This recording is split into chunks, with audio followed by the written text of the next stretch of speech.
দুমাহে কোনো সন্ধান নোলাল নিৰুদ্দেশ অনিমা ৰায়ৰ। ধুবুৰী জিলাৰ গোলকগঞ্জ থানাৰ অন্তৰ্গত চৰাইখোলা গাঁৱৰ ৰবীন্দ্ৰনাথ ৰায়ৰ পত্নী আছিল অনিমা ৰায়।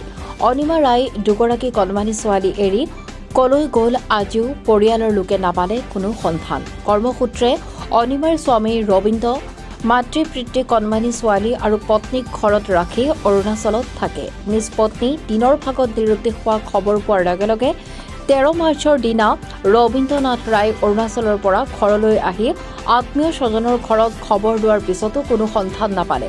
অৱশেষত গোলকগঞ্জ আৰক্ষী থানাত এখন এজাহাৰ দাখিল কৰে। কোনো সদাশয় ব্যক্তিয়ে যদি অনিমাৰ কোনো সন্ধান পায় তেতিয়াহ'লে ওচৰৰ থানাত জনোৱাৰ বাবে পৰিয়ালৰ লোকে আহ্বান জনাইছে। নাইবা ৰবীন্দ্ৰনাথ ৰায়ক মোবাইল নম্বৰত 6000283110 যোগাযোগ কৰিবলৈ অনুৰোধ জনায়।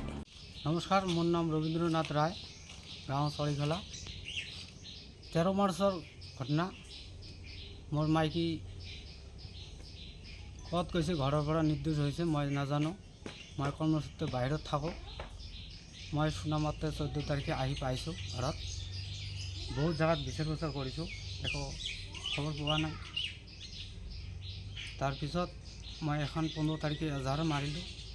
এজাহাৰ মাৰাৰ পিছত মই 2 মাহেই হৈ গ'ল, মই একো সুযোগ পোৱা নাই। নোপোৱাৰ কাৰণত এতিয়া মই কি কৰিম? মই বাচ্চা দুটাক লৈ কিনি মন মৰা হৈ আছোঁ।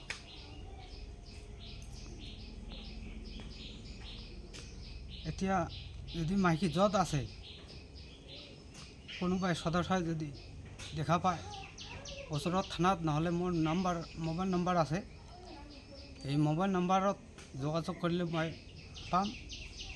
মোবাইল নম্বৰটো হৈছে 6002831110। সেইটো নম্বৰত যোগাযোগ কৰিলে হ'ব, নহ'লে ওচৰৰ থানাতে যাতে যোগাযোগ কৰে।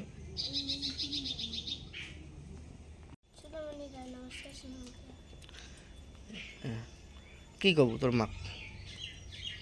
মাও ঝাঁটে যে আগে থেকে যাতে বাড়ি এসে আসি যাতে আর না যায়। আর আমার ভাত রান্দি খাওয়ার পাইনি, আমার ছোট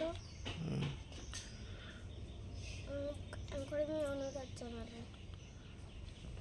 গোলকগঞ্জৰ পৰা ৰাছিদুল হক মণ্ডলৰ ৰিপৰ্ট, নিউজ ৰিপৰ্ট টুডে।